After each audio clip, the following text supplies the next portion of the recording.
예. 먼저 6위부터 만나보겠습니다.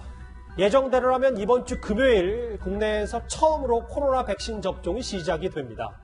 그런데 야당에서는요, 국민이 불안해하니까 대통령이 가장 먼저 백신을 접종해야 된다. 그러니까 백신을 맞아야 된다. 공식적으로 요구하는 분위기인데요. 지난달에 대통령의 목소리부터 먼저 듣고 오겠습니다.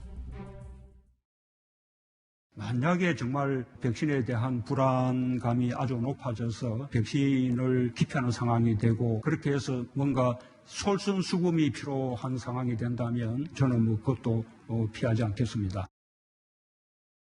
정치권에 지금 때 아닌 1호 접종 논란이 좀 있는데요. 이현정 의원. 네. 요즘 최근에 대통령 계속 겨냥하고 있는 유승민 전 의원이 아스트라제네카 1번 접종 대통령부터 하시라고 했더니 정청래 의원이 국가 원수가 실험 대상인가 이렇게 맞받아쳤거든요. 참 저는 이게 논쟁할 사안인가라는 일단 의문이 들어요. 왜냐하면 지금 이 코로나 백신 같은 경우에 각국에서 이제 안전성 문제에 대한 국민들의 불안이 크니까 다들 대통령과 총리 또 방역 당국자들이 먼저 맞습니다. 자, 여러분 저 맞았습니다. 괜찮아요. 맞으세요. 다 이렇게 하거든요. 지금 세계에서 가장 많이 맞은 지금 이스라엘 같은 경우에 네타냐후 총리가 국민들 앞에서 1호 접종했어요. 그러니까 국민들이 이제 총리가 맞는 거 보니까 우리도 맞아야 되겠다라고 해서 맞는 겁니다. 예. 이게 왜냐 우리가 처음으로 한 거기 때문에 아무리 어떤 면에서 보면 이게 굉장히 중요하지 않습니까? 안전성 문제를. 사실 아스트라제네카 같은 경우는 안전성 문제 제기가 아니라 사실 이게 65세 이상이 이제 이게 샘플이 적기 때문에 불안한 거예요. 그렇지만 이게 안전하다는 거는 다 아는 거거든요. WHO도 다 인정하고 다 인정했습니다. 그래서 그런 문제가 생겼는데 대통령도 당연히 그래서 세계 각국이 다 그런 추세니까 대통령한테 1호 접종 먼저 하실 생각 없습니까? 라는 거는 누구나가 이야기할 수 있는 거 아닌가요? 근데 그게 국가 원수 모독입니까? 국가 원수한테 예우해 주는 거 아닌가요? 먼저 맞으시라는 게. 그리고 이거를 갖다가 이 실험용이냐 이렇게 이야기를 하는데 그러면 맞는 분들은 어떻게 되는 건가요? 그걸 제일 먼저 맞는 분들은? 저는 그래서 이 문제는요. 저는 방역당국이 잘못했다고 봐요. 저는 대통령이 1호 맞을 필요 없다고 생각이 듭니다. 예. 그렇지만 이 문제가 생길 수 있는 가능성이 충분하잖아요. 왜냐? 우리나라가 제일 늦게 맞습니다. 딴 나라 사례 다 봤잖아요. 그럼 뭘 해야 됩니까? 방역당국자 책임자나 총리나 먼저 맞는 이런 국민 안전 프로그램을 만들어야 돼요. 왜냐하면 식약청장이나 질병관리청장이 먼저 맞으면서 아니 국민 여러분 괜찮습니다라고 이야기하는 게 그게 특혜인가요? 먼저 맞는 게? 저는 특혜가 아니라 보거든요. 근데 그런 프로그램이 아무도 없이 지금 모레부터 하지 않습니까? 바로 그 부분이 저는 허점이라는 거예요. 이렇게 늦게 맞고 이 문제에 대한 의문이 있으면 예. 그거를 정부 당국이 나서서 해소해 주는 게 당연한 임무 아닌가요? 근데 그걸 가지고 무슨 국가 원수 모독이다, 국민 불안케 한다라는 거, 그 발상은 저는 정말 이해할 수가 어려워요. 다른 나라 사례들을 잠시만 살펴보면 조 바이든 미국 대통령도 당선인 시절에 공개적으로 백신을 접종했고 백신을 맞았고 접종 1위 국가인 이스라엘 총리도 1호 접종을 했었습니다. 저희가 화면을 모아봤습니다. I'm doing this to demonstrate that people should be prepared when it's available to take the vaccine. There's nothing to worry about. על זה נאמר, זריקה קטנה לאדם וצעד ענק לבריאות של כולנו. תהיה בהצלחה, תלכו להתחסן. 누가 어느 나라가 대통령이 먼저 맞았냐 안 맞았냐를 다 헤아리는 게 본질은 아니고 구정체전. 결국은 이 나라들도 최초에 백신에 대한 국민적 불안감이 있으니까 지도자가 먼저 나섰던 겁니까? 네. 그렇긴 한데 아스트라제네카를 1호로 맞은 대통령은 없습니다. 네. 조 바이든 대통령은 모더나였고요. 베냐민 네타냐후는 화이자였고 남아공 대통령은 얀센이었고 인도네시아 대통령은 시노백이었거든요.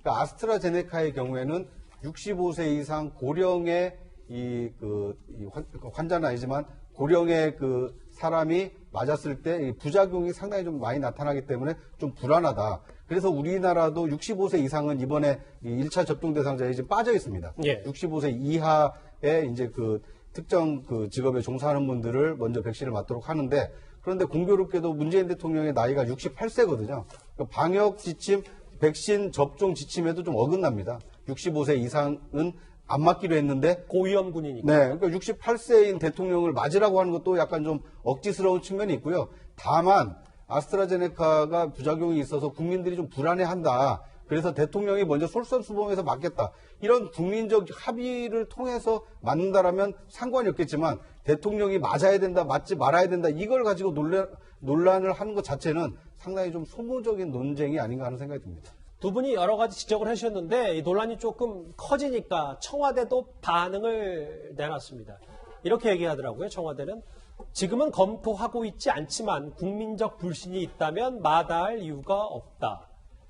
조상호 부대변인, 예. 청와대 입장에서도 원론적인 얘기를 할 수밖에 없는 거 아닙니까? 네, 뭐 근데 사실은 전혀 마다할 이유가 없고요. 그러니까 뭐 지금 뭐 그러니까 아까 이현중 의원께서 말씀하셨지만 아스트라제네카 백신이 65세 이상에 관해서 안전성이 문제가 돼가지고 현재 그 문제를 삼고 있는 건 아니고요. 이제 실제로 그게 어떤 어떻게 하면 면역 효과가 실제로 발생하느냐 그와 관련해 가지고 아직 검진된 자료들이 임상시험 결과 나오지 않았기 때문에 혹시 그런 걸로 만약에 백신을 그러니까 접종을 투여했다가 이제 아니 그런 부분에 대해서 효과가 드러나지 않았을 경우에 괜한 백신을 낭비하는 꼴이 되잖아요. 그래서 그런 부분 때문에 그러는 겁니다. 그래서 65세 이상의 뭐 고위험군이어서 또 그런 부분도 아니고 그런 부분이기 때문에 현재 시점에서는 굳이 그 원칙을 어겨가면서까지 대통령이 그걸 맞아야 되는지에 대해서는 의문이 있고 만약에 근데 실제 지금 그 아스트라제네카 백신으로 먼저 선접종 대상이 된 그 직역군들이 있지 않습니까? 그 직역군들에서 만약에 접종 거부감이 좀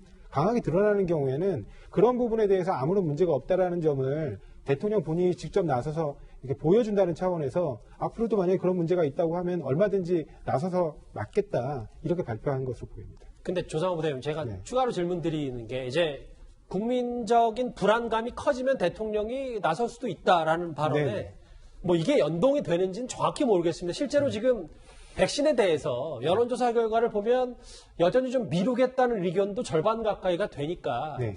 글쎄요, 뭐 이걸 좀 표면적으로 대통령이 나서야 된다는 의견이 그래서 야당에서 나오는 건 아닌가 뭐 싶은 생각도 좀 있거든요. 네, 뭐 그럴 수 있습니다. 근데 일반적으로 꼭 지금 코로나19 사태라는 게 워낙 엄중한 사태다 보니까 그렇긴 한데 실제로 우리가 얘기하는 독감 백신의 경우에도 접종률이 60% 내외예요. 그러니까 실제로 국민들이 그런 부분에 대해서 좀 백신에 대한 두려움, 거부감 같은 것들이 일상적으로 좀 있습니다. 근데 그런 부분이 실제로 이 코로나19 같은 경우는 전 세계적으로 팬데믹이 일어나면서 사회 경제학적으로 미치는 영향이 워낙 크기 때문에 네. 그런 부분에서 만약에 대통령이 그런 부분을 촉진시키기 위해서 필요하다. 그렇게 판단이 된다면 얼마든지 솔선수범으로 나설 수 있다고 봅니다. 알겠습니다.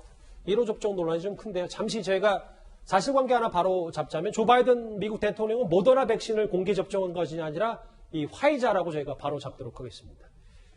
근데 이렇게 백신 접종이 저희가 이제 이번 주에 우리나라도 맞잖아요. 코앞에 둔 상황에서 정부와 의료계 갈등이 수면 위로 올라왔습니다. 쟁점은 금고형 이상을 선고받으면 의사 면허를 취소할 수 있다는 의료법 개정안 때문입니다. 교통사고만 내도 의사 면허가 무조건 취소되는 것처럼 사실을 호도하고 있어 개탄을 금할 수 없습니다. 불법적인 집단 행동이 현실화된다면 정부는 단호히 대처할 것입니다. 선의 피해자가 너무나 많이 발생할 수 있다. 법사위에서 통과하게 하게 되면 백신 접종 관련된 그 능력, 이 체계가 모두 다 무너져 버리고 있습니다. 김태현 변호사님, 네. 뭐 의협 얘기는 백신 접종도 우리 협력하지 않겠다. 금고형 이상 나왔을 때 의사 면허 취소하면 이 얘기인데, 네. 근데 이제 정부와 의사협회가 주장하는 게 조금 본질이 다른 것 같거든요. 그러니까 의사협회가 오해를 하고 있다는 게 정부의 얘기인 것 같습니다. 저는 지난번 뭐 이제 공공의료대 문제, 그 문제는 사실은 왜 하필 이 문제를 정부에서 지금 꺼내가지고 어떻게 보면 좀 뜨거운 감자 같은 의료계에 도움이 절실한 시점에 의료계를 왜 건드렸을까라는 좀 비판적인 시각이었는데 이번에는 저는 좀 입장이 달라요. 예. 저는 저거는 사실 의료계에서 좀 무리한 요구를 하는 거라고 봅니다. 의사협회가요. 네, 왜냐하면은 의사협회에서 지금 그런 얘기 하잖아요. 교통사고 하다가 지금 사람을 다치게 하는 거고 의료행위란 사실은 본질적으로 연관되는 게 아닌데 그럼에도 불구하고 면허 정지되는 게 말이 됩니까? 이렇게 얘기하잖아요. 변호사도 그러고요. 법무사도 그러고요. 제가 알기로는 금융기관 중에서 농협 직원들도 그러고요. 네. IBK 기업은행 직원도 그렇습니다. 지금 무슨 얘기냐? 어떤 특별법에 의해서 신분이 어느 정도 법에 정해진 사람 다 그래요. 사립학교 교원도 그렇습니다. 제가 알기로는. 조금 정도의 차이는 있을 수 있겠습니다만. 하다못해요. 변호사도 마찬가지고 농협 직원도 마찬가지고 법무사도 마찬가지고요. 음주운전 4번째면은 집행유예거든요. 그럼 집행유예 기간 동안 끝나고 2년 동안 변호사 못합니다. 그 아까 말했던 농협이나 그런 저 특수한 금융기관 사직서 내고 속되면 잘립니다. 의사는 계속 의사합니다. 그러니까 다른 어떤 전문 직종들, 다른 어떤 특별법에서 신분이 보장되는 직종과 균형을 맞추자는 게 그게 그렇게 무리한 요구일까요? 저는 그래서 예. 이번에 의료협회 저 주장들은 저는 좀 무리한 저 주장이다. 의료협회 주장이 좀 그렇게 봅니다. 의사협회가요? 예. 죄송합니다. 의사협회 주장이. 일단 뭐 중범죄 의사면허 취소법 관련해서 쟁점인데 알겠습니다. 뭐 의사협회에 대해서 좀 비판 목소리도 내셨고 국민들이 고스란히 피해를 받는 일만 없었으면 좋겠다는 생각도 동시에 듭니다. 이 소식 여기까지고요. 다음 주에 넘어가기 전에 지금까지 들어온 여러분들의 목소리를 들어보겠습니다. 첫 번째 댓글 만나볼까요? 대통령이 먼저 1호 백신 솔선수범하면 국민들도 불안감 없이 백신을 맞지 않을까요? 라는 의견을 주신 분도 있고요. 예. 다음 거 보겠습니다. 나간다 했다가 다시 있겠다 했다가 초등학교 반장도 그렇게 처신 안 한다. 신현수 수석을 비판하신 분도 있습니다. 네. 의원 시절에 했던 박범계 장관이라면 당당하게 말해야 하지 않나. 왜 180도 바뀌냐. 오늘 답변 태도를 문제 삼는 분들도 있고요. 네, 또 볼까요? 뭐 핀셋 검찰 인사는 안 된다고. 윤석열 총장 말 잘 듣는 검사만 옳다는 건 오만이다. 마지막 댓글 보겠습니다. 예. 조남관 같은 검사가 많아야 하고 이성윤 같은 검사가 사라져야 법치가 선다. 오늘 또 댓글 5개 감사드립니다. 바로 이어서 실시간 검색어도 만나보도록 하겠습니다. 이 앞에 있는 얘기는 잠시 뒤에 바로 만나볼 학교 폭력 논란이고요. 안동, 예천, 영주, 일부 경상북도 지역에 큰 산불이 나서 무려 20시간 넘게 이어지다가 완전 진화가 됐습니다. 실검 여기서 정리하고 바로 이 소식으로 다음 주에 넘어가 보도록 하겠습니다.